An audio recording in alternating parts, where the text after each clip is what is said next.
L'enquête avance dans l'affaire des 2 bébés victimes de brûlures dans une crèche de Rémière-Montjoly. 2 animatrices qui étaient en charge des enfants au moment des faits ont été placées en garde à vue ce 16 juin 2023 à 8h.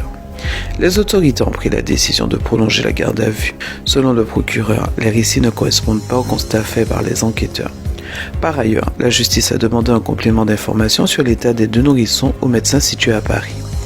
Les gardés à vue qui seront réentendus ce samedi par les autorités seront confrontés à ces nouveaux éléments. Leurs récits seront de nouveau comparés par les enquêteurs et permettront peut-être d'éclaircir les circonstances de ce drame. La fabrication d'un antivenin efficace contre le venin du grage petit carreau de Guyane est à l'étude.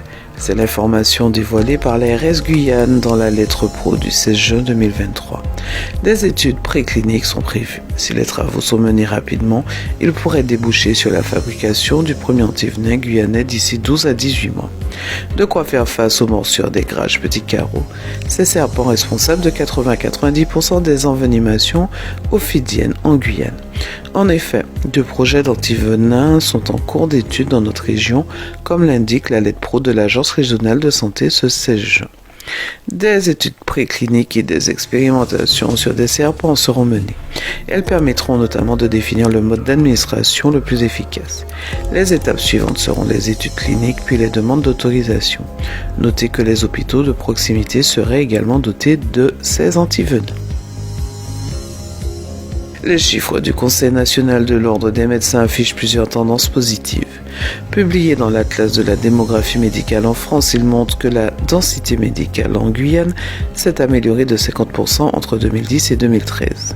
Cette tendance s'explique par le fait que le nombre des médecins augmente beaucoup plus vite, plus 73% en 13 ans, que la population, plus 15,4%. L'âge moyen des médecins installés en Guyane est de 48 ans et demi, soit 2 ans de moins que la moyenne nationale et 1 an de moins qu'en 2010. Selon ces chiffres, on compte davantage de médecins de moins de 40 ans, 28,2% des professionnels, que de médecins de plus de 60 ans, 23,1%. Plus éloquent, la proportion des moins de 40 ans est en très forte hausse depuis 2010, là où celle des plus de 60 ans stagne.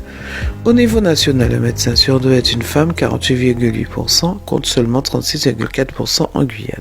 Néanmoins, on observe une progression de 5% par rapport à 2010, 31,4%.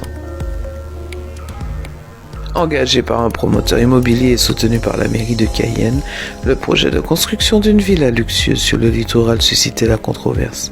Après avoir déposé de nombreux recours, l'association Mayuri Nature Guyane sort finalement vainqueur d'une longue bataille juridique.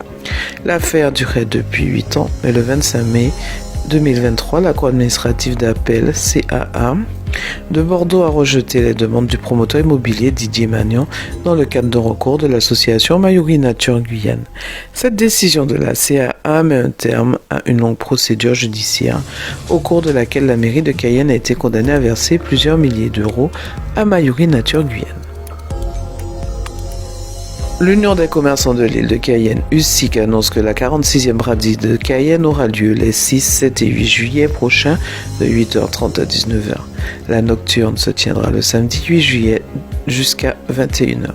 Les inscriptions pour les commerçants ambulants se feront au bureau de l'USIC situé à la CCIG, place de l'Esplanade à Cayenne de 8h à 12h du lundi 19 juin au vendredi 23 juin. Pour les commerces sédentaires, l'USIC se rend dans les boutiques pour procéder à leur inscription à partir de vendredi 16 juin. Contact 06 94 92 84 04. info.ucicayenne@gmail.com. Après une course d'anthologie lui permettant de prendre la dernière place qualificative pour les mondiaux de cet été pour un centième de seconde, la nageuse guyanaise est allée reconquérir son titre de championne de France du 50 mètres d'eau ce mardi 13 juin à Rennes. Tous les voyants sont donc au vert avant qu'Analia Pigré ne parte pour les championnats du monde au Japon, dont la qualification représentait l'enjeu majeur de ces championnats de France à Rennes. La Cayennaise en a néanmoins profité pour y faire le plein de confiance et redevenir championne de France de sa spécialité, le 50 mètres d'eau, dont elle détient le record de France. Rendez-vous donc du 14 au 30 juillet prochain à Fukuoka pour peut-être voir Analia Pigré monter sur un podium mondial comme en 2022 à 1 an des Jeux Olympiques de Paris. C'est la fin de ce flash, je vous remercie de l'avoir suivi et à demain sur Radio Mayuri.